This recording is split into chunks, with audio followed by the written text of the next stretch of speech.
Salut tout le monde. Aujourd'hui, nous sommes le mercredi 31 décembre 2025 et notre cher ami Matthew Ho est avec nous.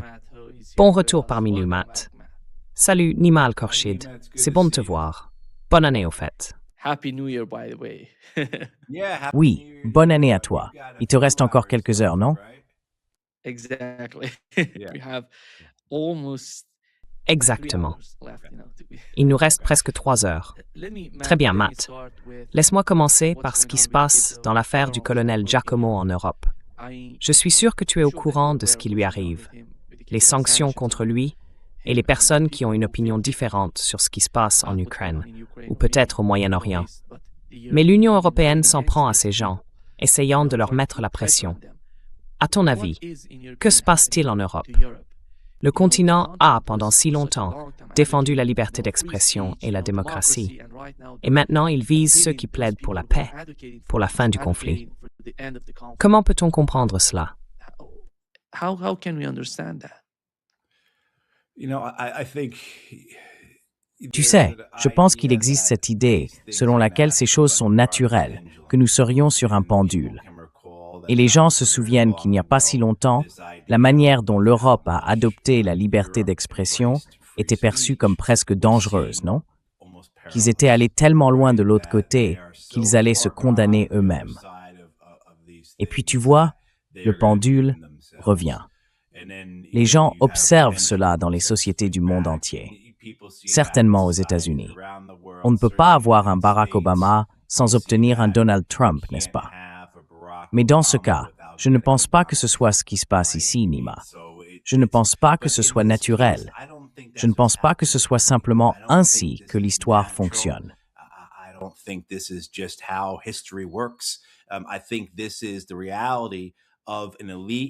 Je pense que c'est la réalité d'une élite en Europe qui est en péril, vraiment en danger, parce que ces politiques ont conduit l'Europe à la faillite. Elle a échoué à investir dans son peuple.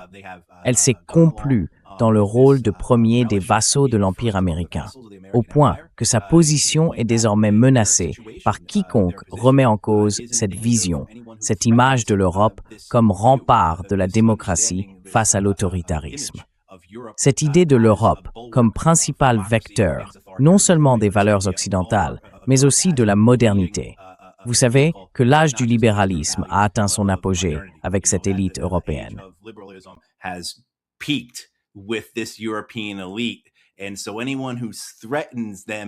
Ainsi, toute personne qui les menace d'une manière ou d'une autre, même simplement en énonçant des faits, ou, dans le cas du colonel Bad, d'après ce que je comprends, les sanctions de l'UE reposent littéralement sur le fait qu'il a cité des responsables ukrainiens. Vous savez, même citer vos propres alliés. Si cela ne correspond pas au récit qui soutient cette classe dirigeante, cette élite, alors vous vous exposez à un danger. Et c'est exactement ce que nous voyons ici. Ce n'est donc pas quelque chose de naturel, encore une fois.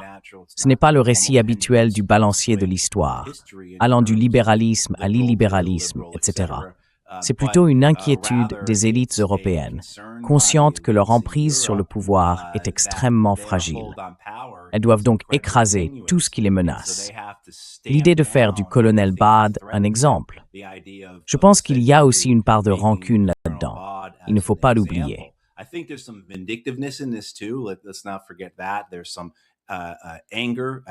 Il y a une certaine colère face à cette effronterie, face à l'impuissance de quelqu'un comme le colonel Bad, ou même de n'importe lequel d'entre nous qui parlons de ces questions. Qui sont-ils pour nous défier, vous voyez? Ce genre de choses. Cela arrivera toujours, que ce soit de la part de l'Empire lui-même ou de ses vassaux. Mais il faut aussi se rappeler que les Européens ont une longue histoire, un long héritage d'empire, n'est-ce pas? Donc, c'est culturel pour eux. C'est dans leur gène, dans leur ADN d'agir ainsi. Du moins pour les élites là-bas, vous voyez.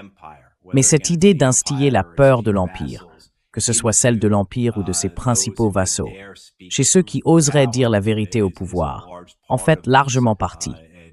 Et c'est certainement fait de manière délibérée afin d'essayer de réduire d'autres critiques au silence.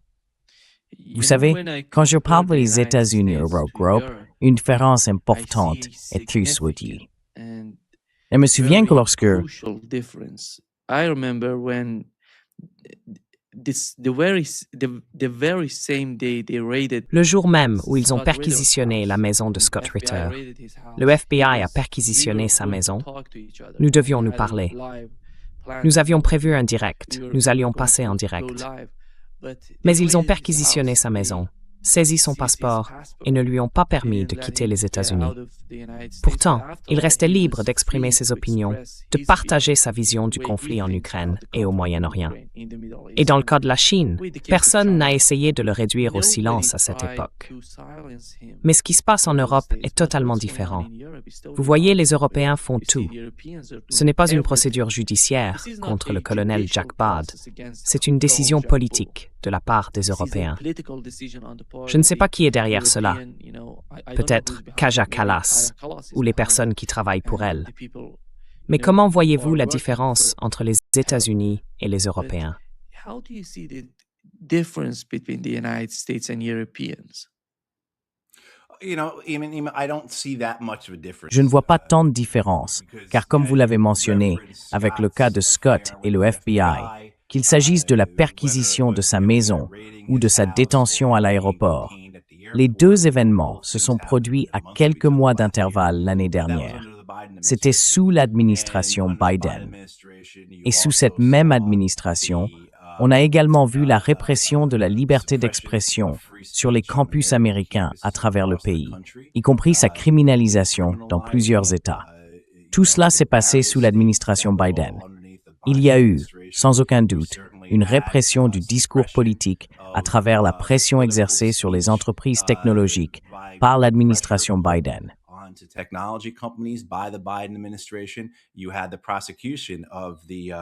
Il y a eu la poursuite de, comment ça s'appelle déjà, du Parti socialiste du peuple africain, si je me souviens bien, par l'administration Biden, pour avoir prétendument été de mèche avec les Russes.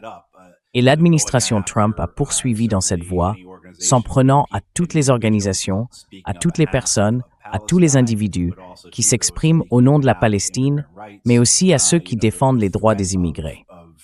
Vous savez, la menace de répression, qu'il s'agisse d'arrestation, d'expulsion ou de ruine financière, de la part de l'administration Trump, est très claire.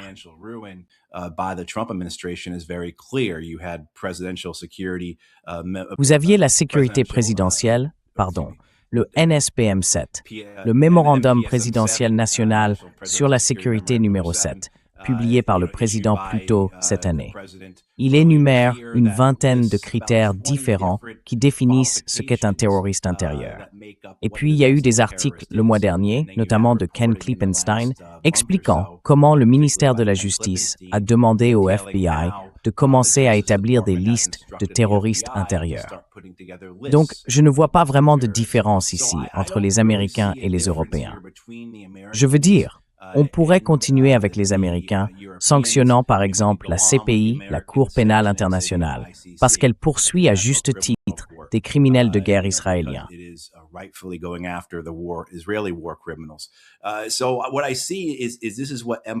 Ce que je vois, c'est que c'est ainsi qu'un empire agit. Et encore une fois, qu'il s'agisse des États-Unis ou de leur principal vassal, l'Europe, c'est très clair. Vladimir Poutine a fait remarquer cela. Et bien sûr, Poutine et les Russes ne sont pas des partisans de la liberté d'expression. Ils viennent d'infliger de longues peines de prison à des opposants politiques en Russie ces dernières semaines. Donc, évidemment, l'hypocrisie existe des deux côtés. Mais je pense que Poutine a eu raison lorsqu'il a récemment décrit les Européens comme de petits porcelets, l'idée étant qu'ils ne peuvent pas survivre sans la truie-mère, n'est-ce pas?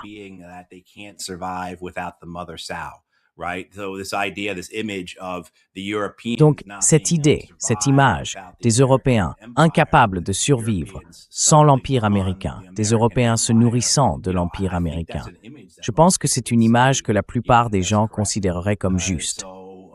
Mais cette idée de la répression des libertés civiles, de la suppression de la liberté d'expression, du journalisme, cela s'est produit ici, aux États-Unis, cela se produit en Europe, cela se produit en Russie. C'est un problème mondial. Nous avons vu les Israéliens le faire. les Saoudiens le faire. Je veux dire, il est difficile de nommer un endroit où l'on dispose réellement de la liberté d'expression et de la liberté d'exercer le journalisme, comme beaucoup de nos valeurs prétendent que nous le faisons.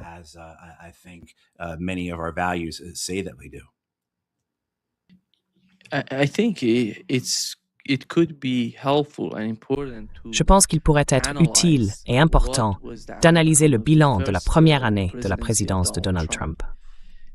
Nous approchons du premier anniversaire de son arrivée au pouvoir, et l'une de ses toutes premières promesses, parmi les plus importantes, avant d'entrer en fonction, était de mettre fin au conflit en Ukraine en 24 heures.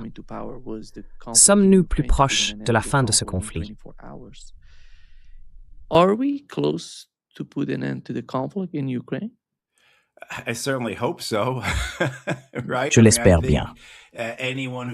Oui, je veux dire, je pense que quiconque est d'accord avec cela, quiconque n'est pas acheté ici, vous savez, que ce soit par le complexe militaro-industriel ou, dans le cas des dirigeants européens dont nous venions de parler, ceux qui ont besoin de cette guerre pour se maintenir au pouvoir.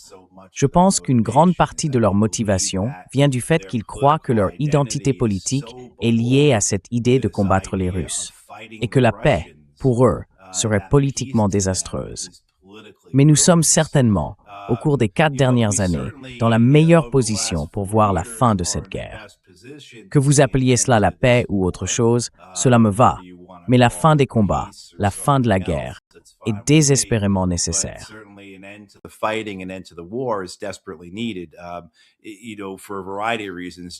Vous savez, pour diverses raisons, simplement pour mettre fin à la souffrance des deux côtés, des centaines de milliers de familles des deux camps qui ont subi des pertes, sans parler de la dévastation de l'environnement, du risque d'escalade, et ainsi de suite.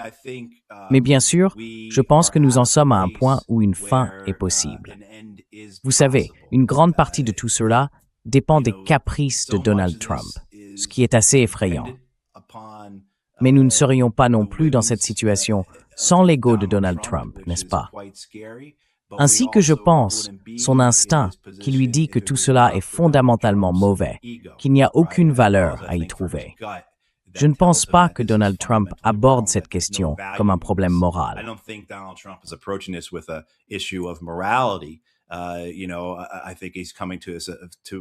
Tu sais, je pense qu'il commence à comprendre qu'il n'y a aucune valeur ici, aucune utilité dans cette destruction, ces meurtres, ces combats et les risques qui en découlent. Et donc je pense que c'est principalement de là que vient Donald Trump. Je crois que nous sommes dans une situation où les 4 partis ne reculent pas, où l'on aurait très bien pu voir l'un des 4 participants, les États-Unis, l'Europe, la Russie ou l'Ukraine, se retirer à ce stade. Mais ils ne l'ont pas fait. Et je pense que le plus important, c'est que aussi laid que ça puisse paraître, alors que les échanges se poursuivent, alors qu'on a l'impression que cette diplomatie n'aura jamais de fin, c'est acceptable.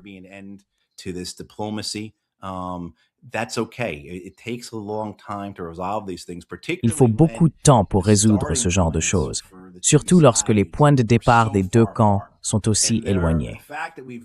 Et le fait que nous en soyons arrivés à ce stade, où la question est de savoir, d'accord, les Ukrainiens disent qu'ils quitteront le Donbass si cela devient une zone économique libre, et que les Russes font de même, ou du moins ne reprennent pas les zones que les troupes ukrainiennes abandonnent. Si c'est là où nous en sommes maintenant, bon sang, regardez le chemin parcouru depuis le début, quand les deux camps avaient clairement défini ce qu'ils voulaient, quels étaient leurs objectifs. C'est assez remarquable. Vous savez, même l'idée que les Russes soient prêts à renoncer au contrôle total de Kherson et de Zaporizhia.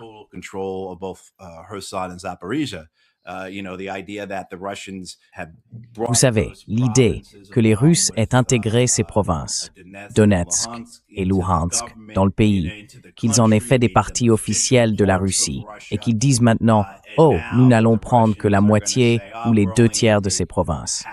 C'est quelque chose de très important. C'est à mon avis un très grand compromis de la part des Russes. Donc bien sûr, pour les raisons que nous avons évoquées, Les Européens ne veulent pas que cela se réalise. Ils préféreraient la guerre jusqu'au bout.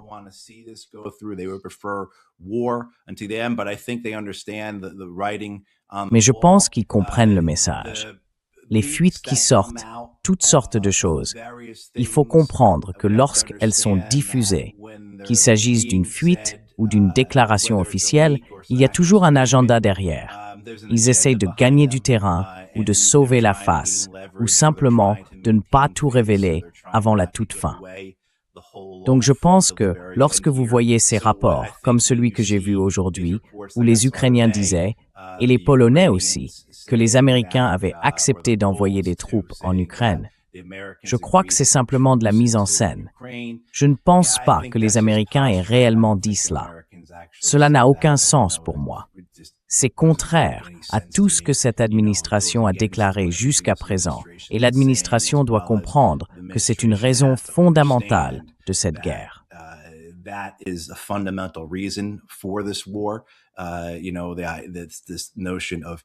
Vous savez, cette idée selon laquelle l'OTAN menacerait la Russie, comme si d'une manière ou d'une autre, la Russie allait accepter la présence de troupes américaines, sans parler de troupes européennes, en Ukraine. Je veux dire, je pense que nous sommes dans une meilleure situation qu'avant, ce qui est facile à dire car la situation précédente, en particulier sous l'administration Biden, était, vous savez, honteuse. La honte qui devrait retomber sur l'administration Biden pour avoir prolongé cette guerre, surtout à mesure que le temps passe et que de nouvelles informations apparaissent. Je suis sûr que vous avez vu cette ancienne responsable de l'administration Biden, Amanda Sloat, qui était directrice des affaires européennes au Conseil de sécurité nationale, interrogée. Et c'était une farce.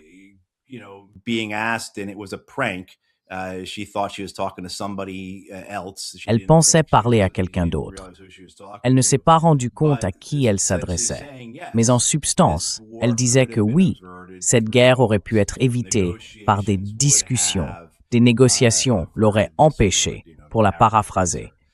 Je veux dire, cela venait de la directrice de la sécurité nationale pour les affaires européennes des États-Unis. Donc, comme d'habitude, une réponse un peu longue de ma part, Nima. Mais je pense que nous sommes dans une bonne position pour la suite.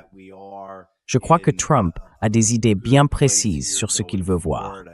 D'après certains rapports, il souhaiterait faire des annonces sur divers sujets lors du Forum économique mondial, notamment à propos de Gaza, qui n'est pas dans une bonne situation.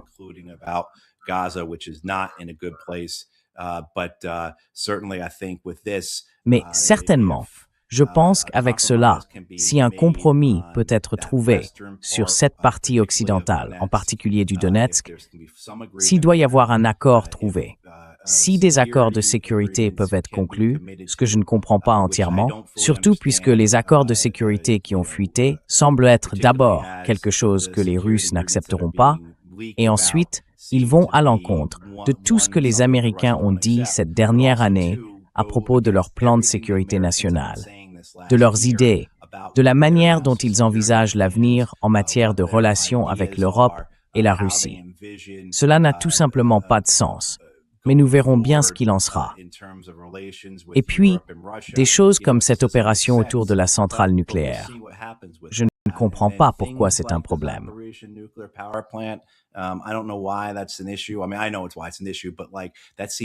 Je veux dire, je comprends pourquoi c'est un problème, mais cela semble être quelque chose qui pourrait se résoudre par un accord de partage du pouvoir, une répartition de l'autorité qui la contrôle, faire intervenir l'AIEA pour la gérer, en faire une centrale internationale.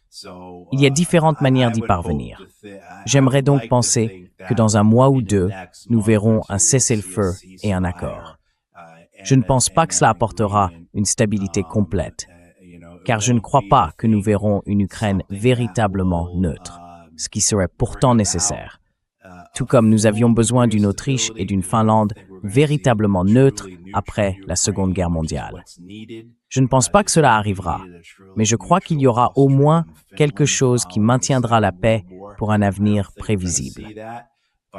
Mais cela comporte aussi beaucoup de dangers, de nombreux dangers qui vont de pair avec cette situation. Matt, we have Steve Witkoff together with Kushner. Matt, nous avons Steve Witkoff avec Kushner. Ils Ils négociaient au Moyen-Orient et nous savons ce qui se passe avec le soi-disant plan de paix là-bas et leur projet pour Gaza. En gros, ce qu'ils ont fait et ce dont ils parlent, c'est « Qu'est-ce que j'y gagne?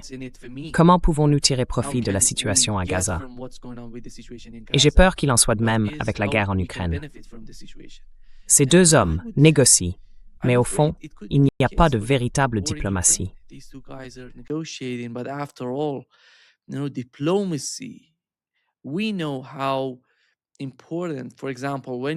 Nous savons à quel point c'est important.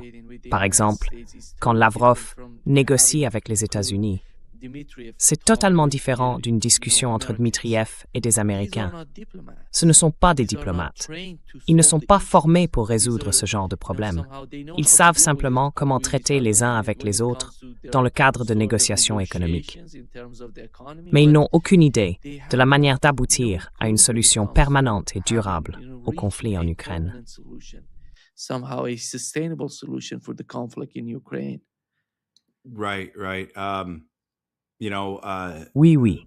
Vous savez, ma collègue Karen Kwiatkowski décrit la politique étrangère de Trump comme un copinage à but lucratif et des guerres trompeuses.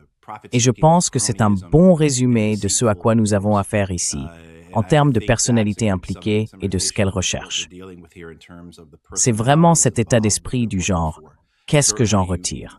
Comment remplir nos poches ?» Et nous avons vu cela dans la première version de cette proposition de paix. L'idée que 100 milliards de dollars seraient prélevés, c'était dans le plan en 28 points, 100 milliards de dollars provenant des avoirs russes gelés et investis dans la reconstruction de l'Ukraine. Et que les Russes et les Américains se partageraient les bénéfices.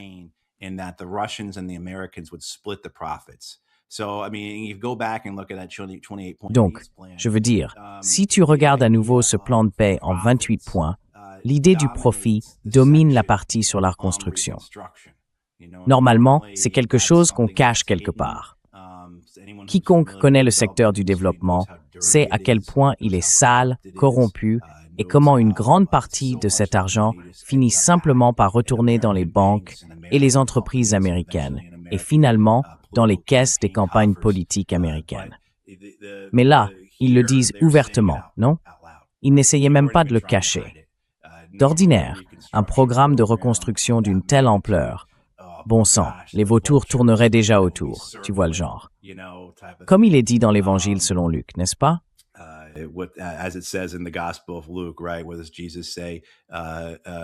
Où Jésus dit-il, là où sont les morts, là se rassembleront les vautours. Oui.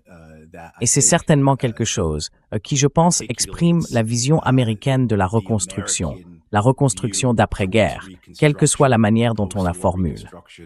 Donc, vous savez cette idée que oui, ils veulent s'enrichir, que le « qu'est-ce que j'y gagne » domine leur façon de penser. Nous avons vu cela s'exprimer en Ukraine. Nous l'avons vu depuis le début de cette guerre qui a commencé en 2022. Je sais qu'elle a commencé en 2014, mais vous voyez dans le sens où les banques américaines sont allées en Ukraine et ont essentiellement obtenu des engagements pour être celles qui allaient reconstruire l'Ukraine après la guerre.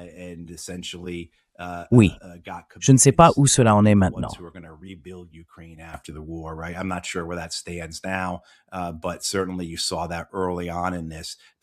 Mais bien sûr, vous l'avez vu dès le début, la prise de bénéfices qui allait se produire. Et qui sont ces banques? Eh bien, ce sont les amis, les proches de l'administration Biden. N'est-ce pas? Je veux dire, nous voyons bien comment cette guerre, comme toutes les guerres, est une arnaque, pour reprendre les mots immortels du général des Marines Smedley Butler. Je pense que c'est très clair. La recherche du profit, l'attitude du type « qu'est-ce que j'y gagne ?» de l'administration Trump avec le plan pour Gaza, qui a également été négocié par Witkoff et Kushner. Et je pense que c'est encore plus explicite. Cette idée de monétiser 70% du littoral de Gaza, comme l'a révélé un article du Wall Street Journal il y a environ une semaine. Le plan appelé Projet Sunrise prévoit un investissement qui génère d'énormes profits.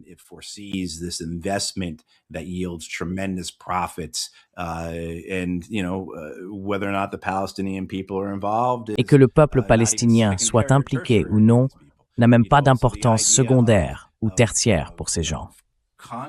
L'idée de conquête ici, qu'elle passe par l'anéantissement littéral d'un peuple, comme les Palestiniens à Gaza, ou par le fait d'être le décideur, le faiseur de rois, peu importe comment on le décrit, des États-Unis dans les négociations entre l'Ukraine et la Russie. Je ne pense pas que quiconque conteste l'idée que les Américains sont ceux qui peuvent décider du sort de cette affaire. Je ne dis pas que les Russes et les Ukrainiens n'ont pas d'autonomie, mais les États-Unis sont un facteur si important dans tout cela que c'est vraiment à eux de déterminer la suite des événements.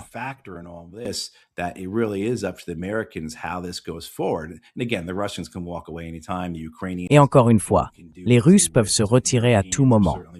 Les Ukrainiens, eux, ne le peuvent pas. Ils peuvent agir comme ils le souhaitent. Les Européens font certainement de leur mieux pour saboter tout cela, etc. Mais la primauté des Américains dans cette affaire, eh bien, c'est une forme de « parce que nous sommes le facteur dominant ». Pour la direction américaine, de Trump à Witkoff en passant par Kushner, cela signifie « nous devrions récolter les bénéfices », n'est-ce pas? On voit ce profit grotesque, ce copinage, ces guerres trompeuses, comme le dirait Karen, qui définissent et permettent vraiment de comprendre la politique étrangère de Trump. Non pas telle qu'elle est exprimée dans la politique de sécurité nationale publiée il y a quelques semaines, mais telle qu'elle se manifeste dans les faits. Qu'il s'agisse d'une action militaire, comme celle que l'on voit se préparer au Venezuela, ou d'une action diplomatique, que ce soit en Ukraine ou en Palestine.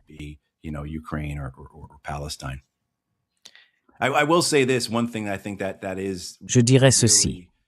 Ce qui est vraiment remarquable dans ce qui se passe entre l'Ukraine et la Russie en matière de négociation, c'est le rôle des États-Unis à la fois comme belligérants et comme médiateurs, n'est-ce pas? Cette idée que les États-Unis sont à la fois partie prenante du conflit et médiateurs. Je ne suis pas sûr de connaître une autre guerre ou situation où l'on ait vu une configuration semblable à celle-ci. Et bien sûr, je pense que beaucoup d'entre nous éprouvent une certaine appréhension à ce sujet. Mais pour l'instant, comme on le dit, cela a conduit, sous l'administration Trump, à un point où il est peut-être possible d'entrevoir la fin de cette guerre, ou du moins une forme de paix.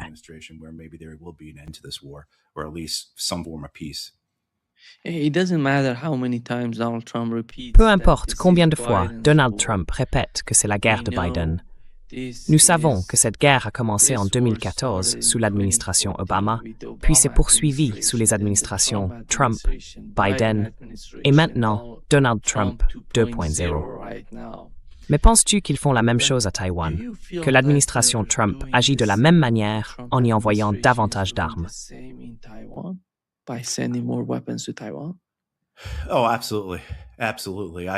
Oh, absolument. Je pense que l'administration Trump, avec Taïwan, agit de la même manière que dans la première phase. Elle repousse les limites ici. Elle fait tout pour provoquer, tout pour satisfaire ceux, à Washington, D.C., qui veulent la guerre, tout en pensant pouvoir la gérer et la pousser jusqu'à la limite. L'idée, c'est « nous allons pousser, nous allons provoquer les gens, nous allons titiller les Chinois pour notre bénéfice politique intérieur. » Absolument. Je pense que c'est ce que l'on a vu se produire avec l'administration Obama. Vous savez, quand j'étais à Washington, D.C. en 2014 et 2015, j'ai participé à certains efforts au Capitole. Matt.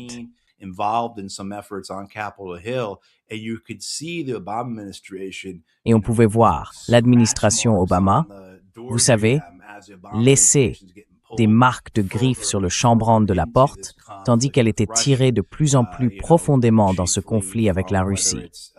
Principalement à cause que ce soit de l'industrie de l'armement qui le souhaite, de l'industrie des combustibles fossiles, des Européens qui le veulent, et surtout des membres du Congrès qui en étaient avides. Et on voit la même chose aujourd'hui avec la Chine. Nous l'observons depuis des décennies. Mais vous savez, dans la dernière loi d'autorisation de la défense nationale, adoptée il y a quelques semaines, il y a une disposition qui ordonne au département de la Défense d'envoyer davantage de navires à travers le détroit de Taïwan. Vous savez, cette idée d'envoyer ces patrouilles dites de liberté de navigation, comme ils les appellent, ce qui revient simplement à aller provoquer les Chinois, n'est-ce pas? Which is simply just going and poking the Chinese, right? I mean, this idea of go out there and see if Je you veux can get dire, into a fight. cette idée du genre, allez-y et voyez si vous pouvez provoquer une bagarre.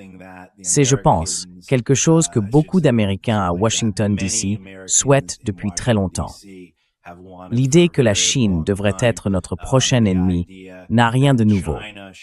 Si l'on remonte au milieu des années 1990, on constate déjà une montée de l'inquiétude, si l'on peut l'appeler ainsi, parmi les dirigeants américains, notamment ceux de la politique étrangère à propos de la Chine.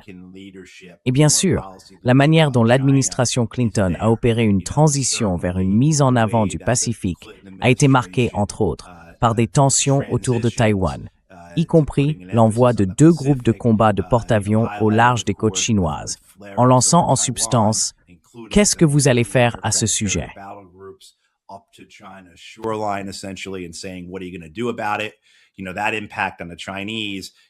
Vous savez, cet impact sur les Chinois nous a menés là où nous en sommes aujourd'hui. Si les gens s'en souviennent, Condoleezza Rice, lorsqu'elle est entrée en fonction comme conseillère à la sécurité nationale de George W. Bush en 2001, avait déclaré que la Chine était la principale préoccupation des États-Unis. Bien sûr, Oussama Ben Laden et Al-Qaïda avaient autre chose à dire à ce sujet, n'est-ce pas? Je veux dire, le pivot asiatique de Barack Obama, c'était censé définir son second mandat. Le pivot asiatique sous Obama a été plus ou moins annulé, si l'on peut dire, parce que Al-Qaïda et l'État islamique en Syrie avaient eux aussi d'autres priorités.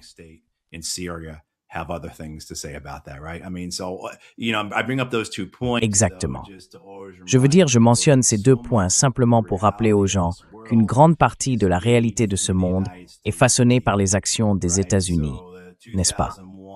Les attentats du 11 septembre 2001 ont été une conséquence directe, un contre-coup direct de la politique étrangère américaine au fil des décennies. Et bien sûr, la situation en Syrie, qu'il s'agisse de cette guerre civile ruineuse, horrible, atroce, ou de la réalité de l'État islamique. Tout cela découle des actions de l'Amérique. Ainsi, les Américains qui veulent se réorienter et lancer un nouveau conflit avec la Chine se retrouvent sans cesse frustrés par les anciens conflits qu'ils ont eux-mêmes créés. Et si l'on remonte à la genèse d'Al-Qaïda et à la raison de ce conflit, tout cela remonte à la guerre froide.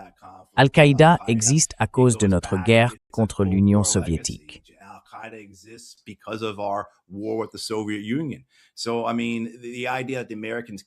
Donc, je veux dire, l'idée que les Américains ne peuvent pas s'empêcher de se mettre des bâtons dans les roues, et la réalité que l'héritage de leurs actions se prolonge pendant des décennies. Les retombées ne sont pas un événement ponctuel. Elles s'étendent sur des générations. Je ne pense pas que ce soit quelque chose que les États-Unis aient jamais vraiment compris. Mais il est certain que la rhétorique sur la Chine, la discussion, l'obsession autour de la Chine est bien présente aux États-Unis, à Washington, dans tout le Congrès. Et je ne pense pas que Donald Trump veuille entrer en guerre avec la Chine, mais je crois que son administration aime l'idée de repousser encore une fois les limites, de provoquer les Chinois, d'en tirer des avantages politiques internes, de satisfaire les divers groupes d'intérêt à Washington, D.C., qui veulent la guerre, ou du moins aiment l'idée d'une guerre avec la Chine.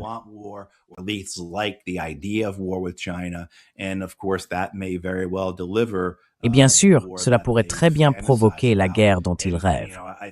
Et je pense que presque tous, n'est-ce pas, Nima, y compris probablement la plupart des gens qui nous écoutent et nous regardent en ce moment, seraient d'accord pour dire que les États-Unis n'auraient pas la moindre chance dans une guerre contre la Chine. Nous ne pourrions pas tenir plus de quelques semaines.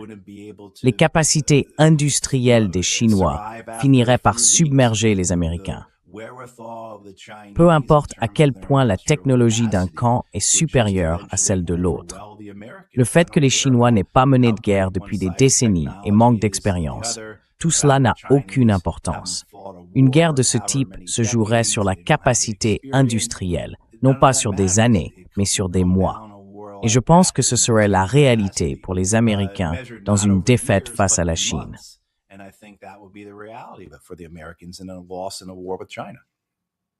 Yeah. Matt, looking at the Middle East, Matt, West Asia en regardant le today, Moyen-Orient et l'Asie de l'Ouest aujourd'hui, seems to me so il me semble que much tant de has choses ont changed, changé. so much strange Tout paraît somehow. étrangement When différent. you see Saudi Quand on Arabia voit attacking l'Arabie saoudite two ships attaquer of 2 navires UAE transportant des armes weapons going to émiraties à Yemen, destination du I Yémen, have never je n'aurais thought jamais these two imaginé countries que could ces 2 attack each pays other. puissent s'en prendre l'un à l'autre. Not Et ce just n'est pas Saudi seulement Arabia and l'Arabie UAE. saoudite et Look les at Émirats arabes Netanyahu unis. going to On voit Cyprus Netanyahou se rendre à together with Chypre avec la Greece, Grèce, somehow formant en making quelque some sorte sort une of coalition. coalition. D'un On autre the other côté, hand, Erdogan va is venir here ici en Iran in Iran pour discuter talking avec with des Iranian responsables officials. iraniens. What is happening À to ton the avis, Middle East in que the se passe-t-il au region? Moyen-Orient? How Et comment this ces sort of guerres sans endless fin en war transforment-elles is le changing visage? the face of the Middle East? Car, à Because mon sens, in ce my qui se opinion, passe au sein what's des going États on within arabes, the Arab States, si l'on considère leur politique considering the foreign étrangère, policy, après somehow l'attaque contre after the Doha, attack on pousse Doha, désormais divers Paris acteurs à revoir leurs calculations calculs. are somehow they're modifying their calculations right now. Right. I think, well, and don't forget another big thing that's happened in the Oui, last week or je so pense. is that, Eh bien, n'oublions massive, pas un autre événement natural gas majeur deal survenu la Israel semaine and dernière Egypt reached environ, to buy, what, cet $35 énorme billion accord sur le gaz worth of naturel entre gas, Israël et l'Égypte, excuse me, dans lequel from, l'Égypte va acheter, from quoi, Israel. 35 milliards de dollars de gaz, à Israël.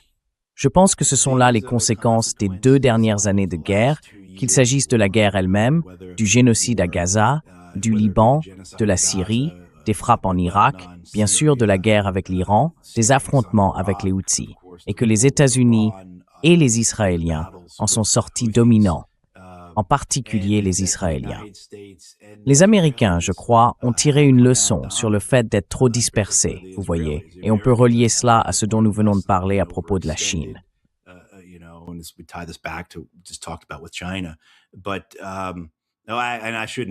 Je ne devrais pas dire qu'ils ont tiré une leçon. Ils devraient en tirer une sur le fait d'être trop dispersés. Mais je ne sais pas si, eh bien, comme Larry Wilkerson aime citer Barbara Tuchman, la tête de bois de Washington, D.C. a été percée par la réalité. Je pense que ce que l'on a vu, c'est malheureusement un succès stratégique des Israéliens. Maintenant, il y a toutes sortes de problèmes internes en Israël qui pourraient causer sa perte. Et nous pourrons en parler séparément. Mais du moins sur le plan géopolitique, à l'échelle régionale, la domination des Israéliens est claire. Et je pense que la plupart des nations le reconnaissent. Où cela mènera, nous verrons bien. Je veux dire, comme je l'ai déjà dit, pourquoi les Turcs n'ont-ils pas encore commencé à se doter d'une arme nucléaire? Je ne comprends pas.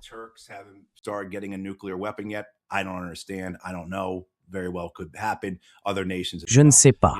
Cela pourrait très bien arriver, avec d'autres nations aussi. Mais l'idée que les Israéliens établissent une certaine primauté, en grande partie grâce au soutien des États-Unis, est évidente. Et je pense que ce que l'on voit, c'est une volonté des nations de travailler avec Israël en reconnaissant la réalité qui s'impose à elles, n'est-ce pas? Cela inclut les informations rapportées sur le renforcement des liens militaires entre les États du Golfe et les Israéliens, en passant par les Américains, mais d'une manière qu'on n'aurait jamais imaginé possible il y a encore 5 ou 6 ans. Donc je pense qu'il y a cette reconnaissance.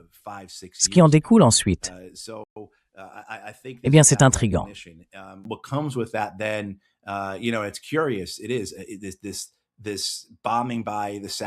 C'est ce bombardement par les Saoudiens des véhicules du STC, le Conseil de transition du Sud. Ceux qui suivent la situation le savent. Ils ont vu la vidéo, avec toutes ces camionnettes blanches. Je n'ai jamais compris d'où venaient toutes ces camionnettes blanches. J'en ai vu toute ma vie dans ces conflits. Mais oui, l'idée que les Saoudiens attaquent le STC, qui est clairement une organisation alliée aux Émirats, puis que les Émiratis se retirent aussi du Yémen. D'accord, il se passe quelque chose ici en matière d'équilibre des pouvoirs. Et peut-être que les Émiratis ne veulent pas être trop engagés. in terms of maybe the Emiratis not wanting to be overextended. Certainly, I think with Yemen, we get into Certainement. particulars about Yemen, the STC. Je pense que ce que nous voyons avec le Yémen en particulier concerne le Yémen lui-même. Le STC a récemment pris le contrôle d'une grande partie des 2 régions orientales du pays. Ils veulent déclarer leur indépendance, créer leur propre Sud-Yémen. C'est quelque chose que les Saoudiens ne veulent pas. Alors, les Émiratis savaient-ils que cela allait arriver? Et ont-ils compris que d'accord, le STC va trop loin, qu'il dépasse les limites de ce que les Saoudiens souhaitent ici? Peut-être ont-ils décidé que cela n'en valait pas la peine pour eux, qu'ils ne tenaient pas tant que ça à l'idée de contrôler le Yémen. Ils préféraient avoir de meilleures relations avec les Saoudiens. Laisser les Saoudiens bombarder ces gens-là. Essayer de reprendre un peu de contrôle. Voyez, c'est peut-être ça? Laisser les Saoudiens s'occuper du Yémen.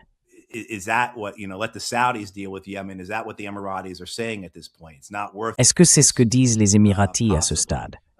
Ce n'est peut-être pas rentable pour eux. Mais, vous savez, on observe un changement dans la région à cause des 2 dernières années de génocide. Et bien sûr, si l'on remonte aux causes profondes, les raisons fondamentales pour lesquelles le déluge d'Al-Aqsa a eu lieu, pourquoi la résistance palestinienne a mené ses attaques le 7 octobre? Les réalités géopolitiques imposées aux Palestiniens par les accords d'Abraham ont vraiment été une motivation majeure. Il y avait beaucoup d'autres motivations aussi, mais c'était une question essentielle pour les Palestiniens. Cette idée qu'ils étaient laissés pour compte. Tous ces pays signaient les accords d'Abraham. L'administration Trump, eh bien à ce moment-là, il leur restait encore 1 an.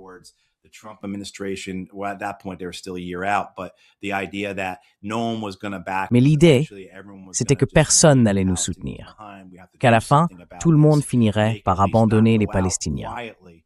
Nous devons faire quelque chose à ce sujet, au moins ne pas partir en silence. Et malheureusement, 2 ans après le déluge d'Al-Aqsa, la réalité, c'est que ce n'a pas été un succès.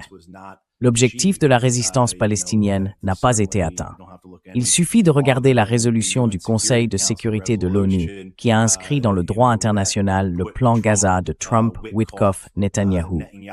Si vous cherchez une preuve que les Palestiniens ont été abandonnés, laissés à eux-mêmes, la voilà. L'Algérie, de tous les pays, a voté contre les Palestiniens dans cette affaire. Ils n'ont pas d'amis, personne prêt à se tenir à leur côté, sauf les Houthis.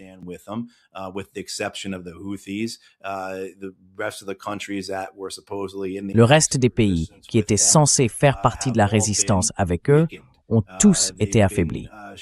Ils ont été neutralisés, dissuadés par les Israéliens. Donc encore une fois, on en revient à cette idée du succès stratégique des Israéliens et des Américains au cours des dernières années. C'est indéniable. Je veux dire, on peut passer en revue chaque pays de la région si vous le souhaitez, mais c'est la réalité. Et je pense que cette réalité s'est imposée au Moyen-Orient. Pour l'avenir prévisible, Israël est dominant. Tant qu'il bénéficie du soutien américain, ce qui, malgré les sondages d'opinion et le sentiment public aux États-Unis, ne me semble pas prêt de changer, je veux dire, quelqu'un doute-t-il que ce mémorandum d'accord accordant à Israël 3,8 milliards de dollars par an, qui est sur le point d'expirer, ne sera pas renouvelé?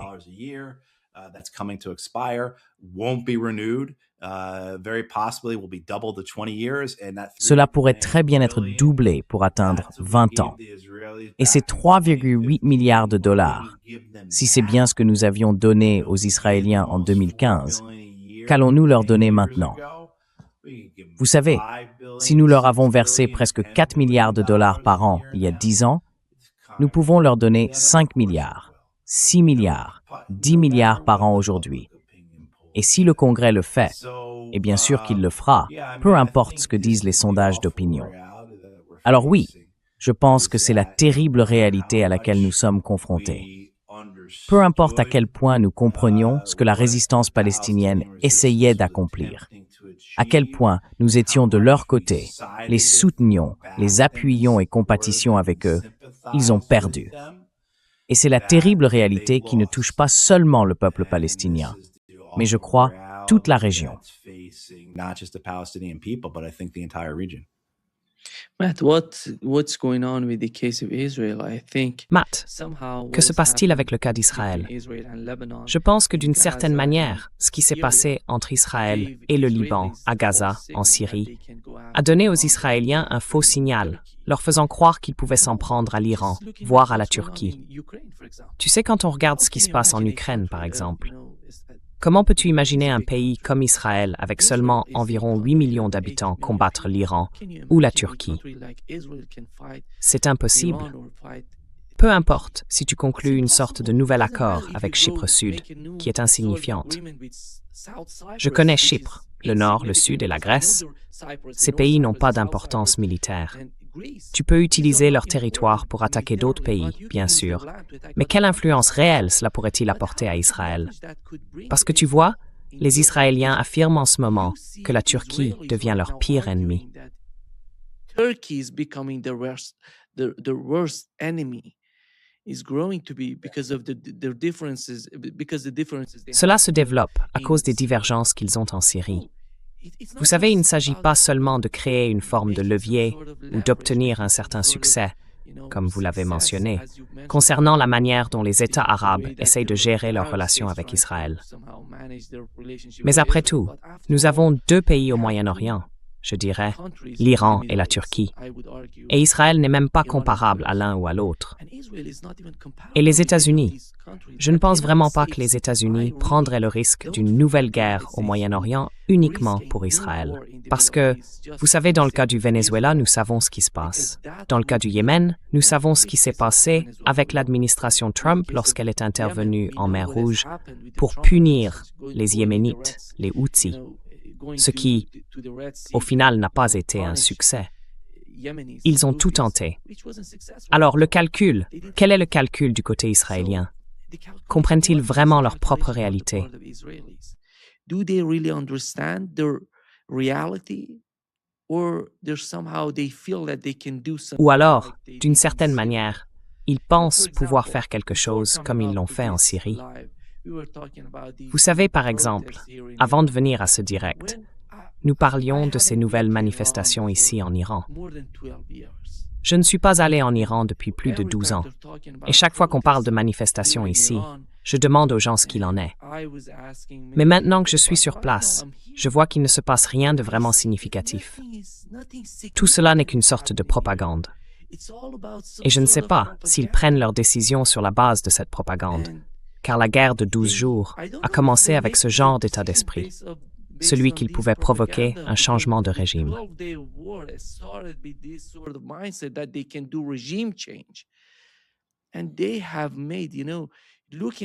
Et ils ont fait, vous savez, en regardant l'ampleur de la guerre, la façon dont ils ont commencé la guerre contre l'Iran.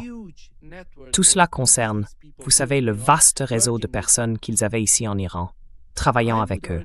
Je dirais qu'aujourd'hui, j'ai parlé avec divers responsables et diplomates ici en Iran. Je voulais connaître leur point de vue sur ce qui se passe entre l'Iran, les États-Unis et Israël. Ils sont tellement confiants que si quelque chose se produit entre l'Iran et Israël, ils ne vont pas l'arrêter. Ils iront jusqu'au bout. Et quelle est votre compréhension de ce genre de situation? Donald Trump a dit qu'Israël pouvait attaquer l'Iran, frapper l'Iran. Dans le cas du programme de missiles balistiques, si c'est nucléaire, ils peuvent agir rapidement. If it's nuclear, they can go fast. Yeah, I How do you think understand it? Oui, je pense qu'il y a ici plusieurs éléments en jeu, Nima. L'un d'eux, c'est simplement l'arrogance, le sentiment d'être privilégié, le racisme impliqué. J'ai clairement vu cela avec les guerres en Irak et en Afghanistan. Parle aux anciens du Vietnam. En matière de politique et de prise de décision, c'est cette idée que ces gens ne peuvent pas nous battre, n'est-ce pas? Donc un mépris envers les Iraniens parce qu'ils ne sont pas occidentaux, parce qu'ils sont bruns. Même si c'est pas dit ouvertement, c'est là, de manière subconsciente. Et comme je l'ai dit, j'ai vu la même chose avec l'Irak et l'Afghanistan. Cette attitude selon laquelle ces gens ne peuvent pas nous battre, n'est-ce pas? These people can't beat us, right? So like that type Donc, ce type de chauvinisme qui existe qu'on veuille l'admettre ou non, laisse des traces. Toutes les nations en ont. Bien sûr, quand on parle de la Russie et de sa peur d'être attaquée, c'est quelque chose qu'elle porte depuis des générations, et pour de bonnes raisons. On peut dresser toute la liste en remontant des centaines d'années, jusqu'à Charles II ou peu importe qui c'était, venu de Suède, n'est-ce pas? Cette histoire façonne la société, et cela, bien sûr, influence ensuite la direction du pays, car c'est le récit fondateur. And that informs, of course, the leadership because that's the narrative, that's the mythology, C'est la mythologie, c'est la réalité, si l'on veut, pour le pays. Et c'est sur cela qu'ils fondent leur politique. Je veux dire, pour les Américains, cela dure depuis près de 50 ans maintenant, environ 45 ans, l'idée que les Iraniens sont notre principal ennemi. Si l'on faisait un sondage auprès des responsables de la politique étrangère américaine ou même du public américain, au cours des, disons, 45 dernières années, et qu'on leur demandait quels sont les 3 plus grands ennemis de l'Amérique, on obtiendrait des réponses différentes selon les époques. L'Irak, la Libye, la Russie, la Chine, le Venezuela et ainsi de suite.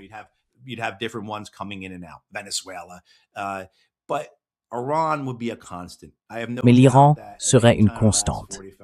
Je n'ai aucun doute qu'à n'importe quel moment au cours des 45 dernières années, l'Iran aurait figuré dans cette liste des 3 premiers.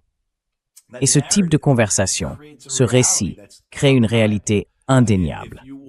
Si vous entrez dans presque n'importe quel bureau relevant de la politique étrangère, de l'armée ou du renseignement à Washington, D.C., ou dans l'ensemble de l'appareil de sécurité nationale américain, la présupposition, le besoin, la nécessité d'identifier l'Iran comme un ennemi est évidente. Si vous et moi entrions pour parler avec un groupe de généraux et d'amiraux ou avec des membres du personnel de la Commission des Relations étrangères au Capitole, ou encore avec des gens de groupes de réflexion à Washington, D.C., disons, si nous nous présentions à la Heritage Foundation ou au Center for American Progress ou ailleurs, et que nous disions « Écoutez, nous avons parlé aux Iraniens », ils répondraient « Vous ne pouvez pas leur parler. Ce sont nos ennemis. »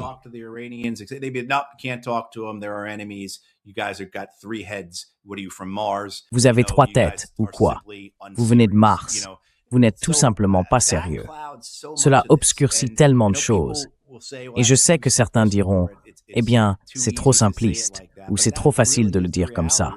Mais c'est vraiment la réalité de l'Iran, de la prise de décision, non seulement à Washington, D.C., mais aussi dans diverses capitales.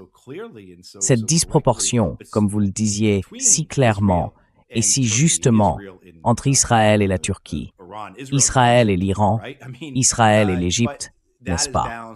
Et bien sûr compensée par le poids des États-Unis. Et je pense que pour les Israéliens, tant qu'ils comprennent qu'ils ont le soutien des États-Unis, ils se sentent invincibles. Ils sont les élus de l'Empire et peuvent faire ce qu'ils veulent. Et c'est vrai que ce soit, j'écoutais Ilan Pappé l'autre jour, l'historien israélien.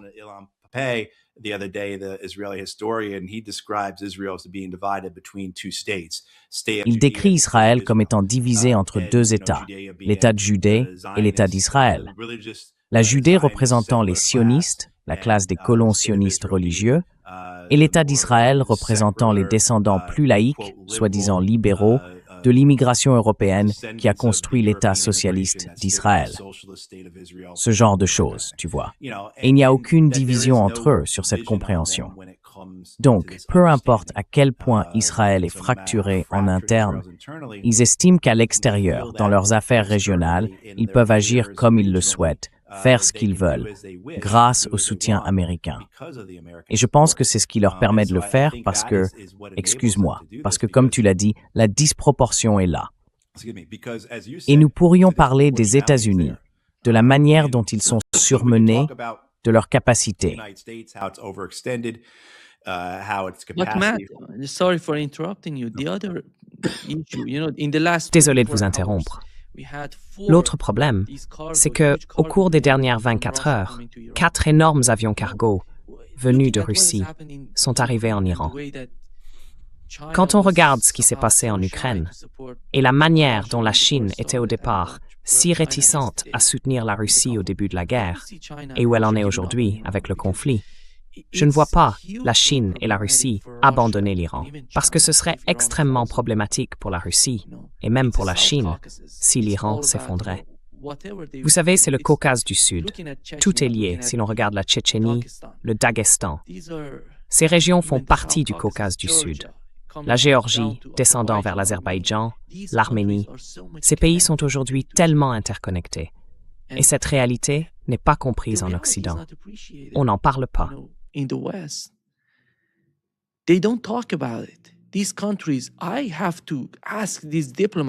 Ces pays, je dois poser la question à ces diplomates ici, ne veulent pas en parler. Je leur demande, que se passe-t-il? Quelle est votre compréhension de la situation?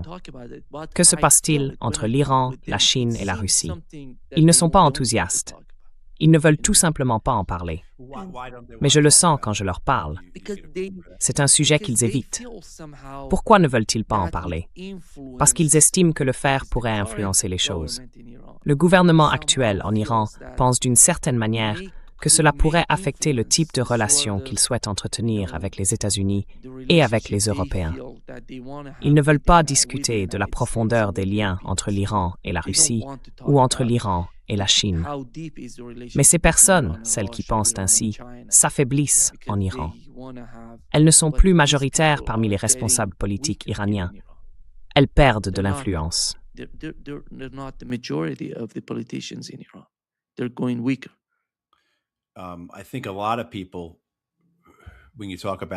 Je pense que beaucoup de gens, quand on parle de cela, de la relation entre la Russie et l'Iran, la Chine et l'Iran, et de ce qui se passerait s'il y avait une nouvelle attaque américaine contre l'Iran, ce qui, je suis d'accord avec toi, est extrêmement probable.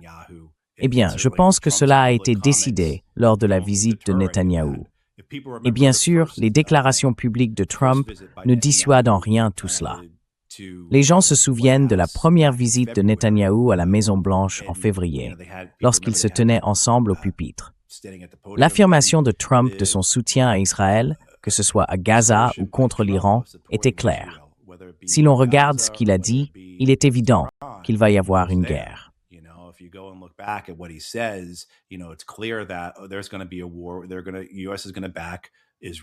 Les États-Unis vont soutenir militairement Israël dans une guerre contre l'Iran, et cela va se produire.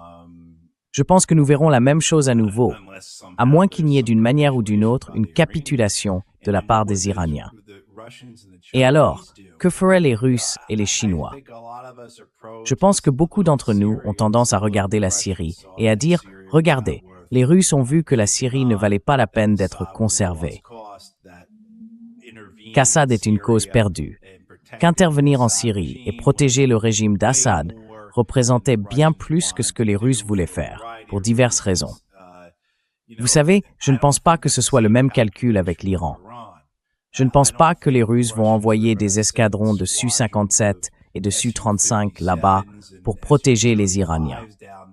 Mais il est certain que le mécontentement des Russes se manifestera d'une manière ou d'une autre.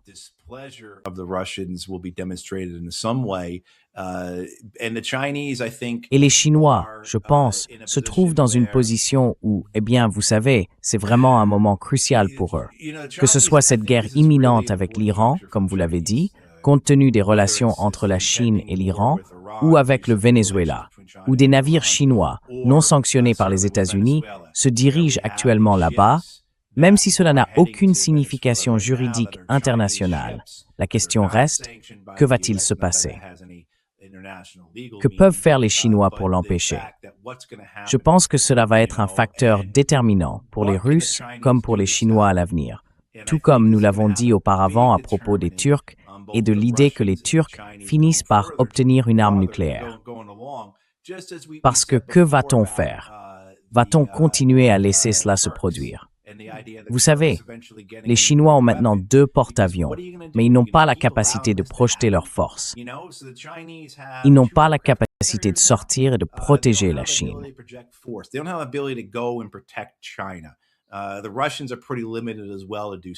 Les Russes sont eux aussi assez limités pour faire quelque chose de ce genre. Alors, à l'avenir, que peuvent-ils faire?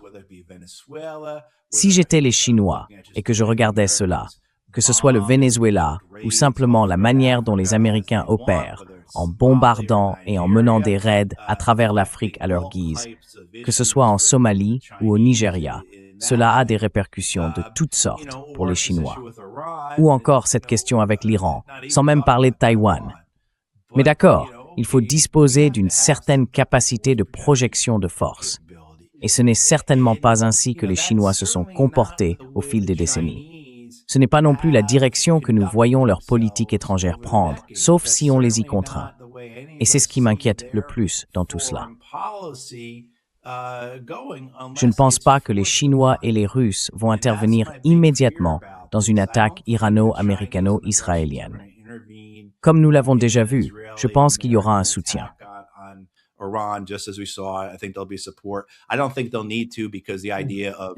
ne pense pas qu'ils auront besoin de le faire, car l'idée que le régime iranien s'effondre et que les Russes et les Chinois doivent le maintenir à flot, cela n'existe pas. Je pense que les Russes et les Chinois vont devoir regarder leurs alliés se faire attaquer et réaliser qu'ils ne peuvent vraiment rien y faire. Et cela va les motiver pour l'avenir, n'est-ce pas? Cela va renforcer cette idée qu'ils ont déjà. Comment contrer cela? Nous ne pouvons pas continuer à le laisser se produire. Vous savez, peut-être que nous ne verrons pas 2 porte-avions chinois. Peut-être que nous en verrons 12 ou 11, tout comme les Américains. Il y a donc beaucoup de choses ici qui déterminent à quoi ressembleront les années 2030, 2040 et 2050. Oui, exactement. Merci beaucoup, Matthew, d'être avec nous aujourd'hui. Un grand plaisir, comme toujours. Absolument, Nima. Merci et bonne année. Oui, bonne année à toi et à ta famille. Je suis tellement heureux que tu sois de retour avec eux. Et oui, bonne année à tous ceux qui écoutent et regardent.